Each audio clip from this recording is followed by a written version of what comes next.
Alright guys, welcome back to the channel. We have another beautiful morning here to be riding bikes, and I have a fun topic to discuss with you guys today. I hope you guys do enjoy these topic-based videos.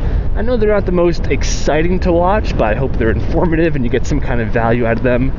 Although with that said, I do plan soon on going on a lot more adventures, and that's due to two main factors when it comes to this channel. The first is that it's official. I bought the CYC mid-drive motor. It's on its way from Hong Kong, so shipping is going to take like 2 weeks, which kind of sucks. But that's coming very soon, and once I get that motor, guys, we're going to be going on a lot of off-roading adventures. I'm probably gonna end up hurting myself at some point. I just know it's in the future, but that's never stopped me before. And for the longest time, I've been wanting to rent an Airbnb, like a cabin up in the woods somewhere, probably in like New England, take my e-bike with me, and just go on a bunch of off-roading adventures. And with this mid-drive motor, I can do that. I mean, technically, I could have always done that with my hub motor. It's just that hub motors really aren't designed for that, and I always kind of baby it. But all of those limiting beliefs are about to come off once I install the new hub motor. And of course, I'm going to have a ton of content all around that motor, because if my expectations do hold true, I think this is a great motor, and I think a lot of you guys are going to want to pick one up as well. What is going on?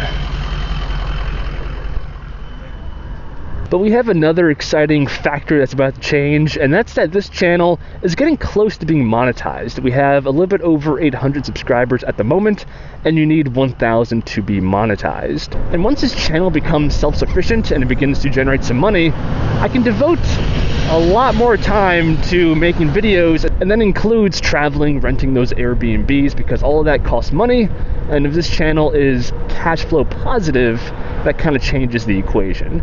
So to all of you that subscribe, like the videos, and just watch my content in general, I want you guys to know that it's greatly appreciated. Oh yeah, not to mention, along with going on new adventures, I also just want to upgrade the bike more and make a lot more videos around that topic. Speaking of upgrading my bike, that brings me to the topic of today's video, which is, do I regret buying a Walmart bike to convert into what I'm sitting on right now, which is a high-powered 2,000 watt 72 volt e-bike system. So of course, picking a good bike frame is the foundation of any e-bike, and it's a pretty important decision. And when I made that decision, I went with a Mongoose Ledge X1. That's what I'm sitting on right here. It's heavily upgraded, and as I alluded to, I want to upgrade it a lot more in the future, but that's the foundation I'm sitting on, a Mongoose Ledge X1. You can only buy it from Walmart, and it's $400.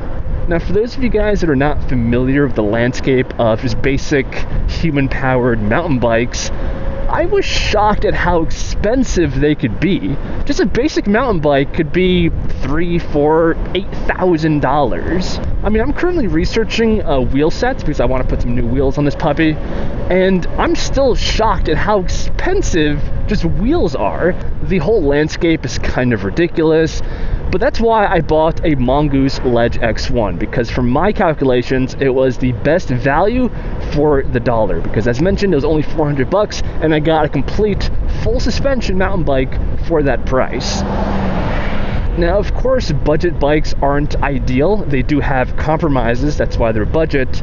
But the name Mongoose and Schwinn and some other cheap manufacturers, they might have a bad reputation. A lot of hardcore mountain bikers would never even look at these brands. But I gotta say, the quality of bikes coming out of these manufacturers, at least the new generation of bikes that they are producing, are very adequate. A great resource to learn about this is Kev Central on YouTube. He's the guy that basically sold me on this bike, and his channel is actually pretty awesome. I highly recommend the watch. His main content is buying budget bikes and then upgrading them to see what they are capable of. And he has well over 100,000 subscribers, so I view him as an authority in the space. And in his review, and when he was upgrading this Ledge X1 bike, he said it was one of the best bikes for the money that he's ever seen. I mean, again, I don't want to oversell what this bike is. It is a budget option, but the frame it's good. It has potential, and if you want to invest a lot more money over time into upgrading it, it has a high ceiling. I mean, personally, the major things I love about this Ledge X1 bike, aside from the price, is that it's full suspension, and the geometry of the bike is actually decent. It's not some trash geometry that feels all wonky. It's actually pretty good. And then also, this bike comes with plus-size tires out of the box. They're 27.5 inch by 2.6 inch wide tires, and I'm a big fan of plus-size tires. They're kind of the sweet spot between, you know, thin racing bikes and fat tires. The extra volume gives you more traction on the road because there's more rubber on the pavement, and of course it acts as a good amount of cushion as well. Really the only downside of fat tire bikes and plus-size tire bikes is the extra rolling weight, but in the context of an e-bike, that really doesn't matter as much. Now, I will give you guys a few negatives. So when it comes to what I don't like about this budget bike, and I think this applies to most of the budget offerings, it's that they do not have a through axle. And in case you're not familiar, that's what attaches the wheels to your bike. And most of these use a quick release, which is a bit more outdated. And the real implications of that is just that the quick release is less secure than a through axle. But I mean, honestly, aside from that, the bare bone frame of this bike it's good. Like, there's not much I would change. And as Kev Central demonstrates on his channel through upgrading these cheap bikes, they have a lot of potential. And if you want, you can change out the front fork to something that's very high quality and that has a through axle. So to answer the question, do I regret buying a Walmart bike? No, I do not. In fact, I recommend it.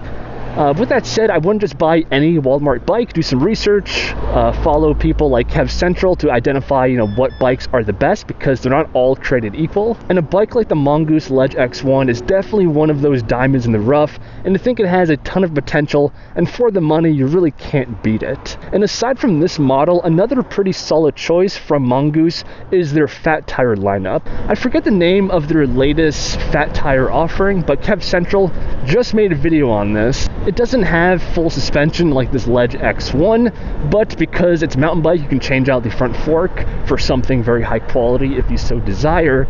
But I gotta say, those fat tires on a budget bike look very nice.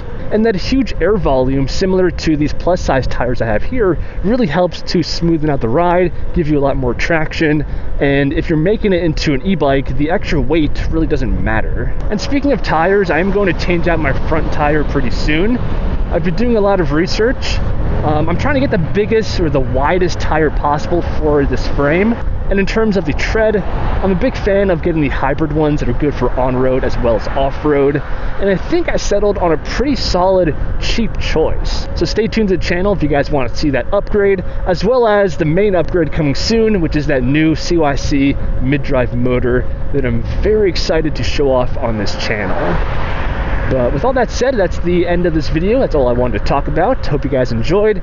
And again, I appreciate all of the support, you guys liking the video, subscribing. We're almost monetized, and once that happens, I can really double down and upgrading the bike, making more content, going on more adventures. So I'm very excited for that, and hope you guys are too.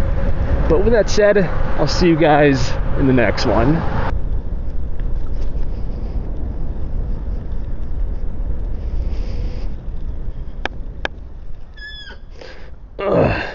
By the way, I'm a huge fan of these gloves right here. This is already my second pair. These are just like basic tactical gloves on Amazon.